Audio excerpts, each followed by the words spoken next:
You're on Rawkus Radio. We're joined on the phone from the awesome Fynn from No Comply. How are you, man? I'm very good, thank you, Elliot. Thanks for having me. Yeah, all good, man. Tell me, isolation, social isolation, COVID-19, what have you been up to in the spare time? I have been just trying to keep myself busy as much as possible. Bit of exercising, writing a lot of new music, and chatting to you. Yeah, the most important thing there at the end, obviously. Most important thing in the day. Yeah. Well, congrats on your first single finally being out, man. Can you tell me about recording Tic Tac Toe and how it kind of came about? Thanks very much, man. I appreciate it. The whole process, it ended up taking a lot longer than we thought. We made the beat and we wrote the song and recorded it kind of on the spot outside on a bench, and it was all done real quickly and we were stoked with it. And then we went and re-recorded it around 5 times in different studios and different houses, and we ended up going down to the Depot studio in Devonport and we recorded there, loved it, so we went on with mixing there as well. Man, how much did it change in terms of your first demo through to the 5th demo? Like, what stayed the same? What was different?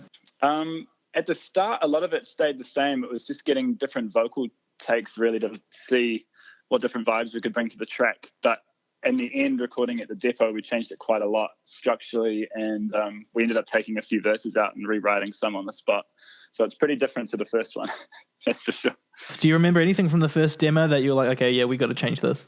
At the start, I didn't really want to change anything. I knew, because we recorded it outside on a really tinny mic, there was a lot of high end and it was quite harsh to listen to sometimes. But I was changing the verse on the last day and I didn't really want to let it go. But when we did change it and I listened back to it, I think it's got a lot more energy and more to give, so I'm pretty stoked that we changed it. Yeah, awesome. So your group, you alongside with your brother, how long have you two been making music together?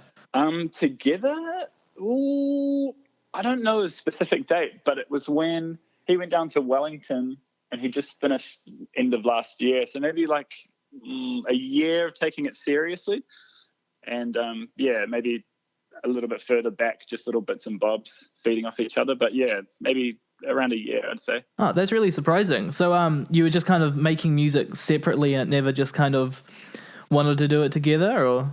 Yeah, we had pretty, at the time I was playing in some bands and he was getting really into production, so he was a lot more kind of electronic focused at the time. And then he would come up from uni and we'd work on a couple of things here and there, and I don't know, sort of re-sparked this excitement for music, I guess, and we realised that we worked really well together, so we stuck at it.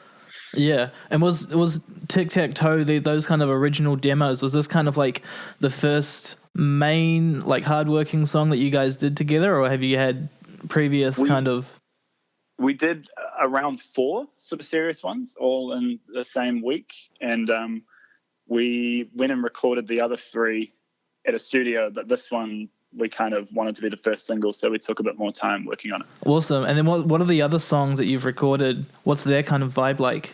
We've got a whole bunch of different stuff, eh? We've got some that are similar to Tic Tac Toe, trying to pay tribute to kind of old school hip hop sampling and stuff like that, those sort of sounds. And then we've got some stuff that's really mellow, some stuff that's just hard and punchy with 808s, just a whole different conglomerate of stuff sitting on a hard drive. Rad. So yeah. So your sound's kind of real cool because it's like got that hip hop and it's kind of got that edgy alternative kind of sound and stuff. And we can see from like the artwork and the fact No Comply is like a skateboarding move in the first place, that there's a lot of like street and skate culture that you guys are influenced in as well. Yeah, definitely. Talk to me kind of about your past kind of history of influences and stuff in terms of both that kind of street and skate influences as well as the more hip-hop influences that you guys have. Yeah, for sure. When we were growing up, I mean, we were always sort of around North Shore area, and Devonport Skate Park was probably one of the main skate parks around. Had a lot of friends that kind of grew up going to Devonport and BSP as well. So we were always kind of around skating and got into street sort of culture and fashion and just sort of stayed in that kind of field, I guess. But Ethan, my brother, sort of pursued it a bit more than I did. And he's a much better skater than I am. He still keeps up at it. But yeah, we've been around it for ages, and we thought we would try and implement it, like inject it into our music as well. And a lot of our mates and stuff are deep into that culture, so it's sort of for everybody, I guess. Yeah, and in terms of playing shows with, say, international artists, do you see yourself playing alongside more hip-hop artists or more of the kind of skatey artists?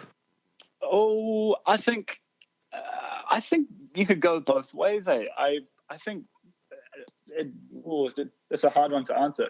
I think some hip-hop, well, like a lot of hip-hop for sure, but I think there'd be some, you could go the other way as well. It just sort of depends on pairing the right sounds together, I guess.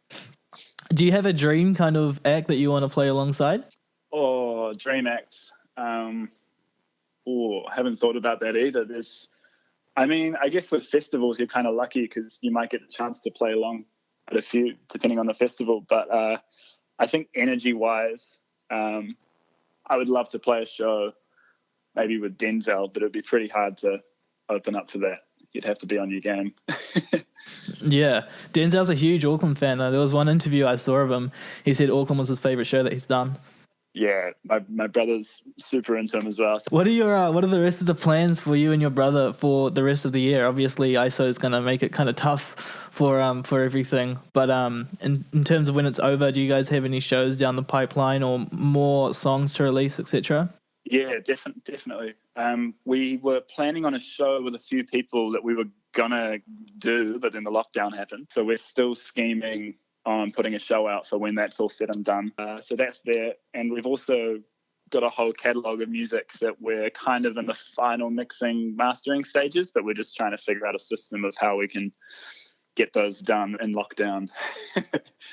But there'll be new music soon, for sure. Awesome. Is there any kind of vague release window? I don't have a set date yet, but I imagine it will be coming within the next couple of months.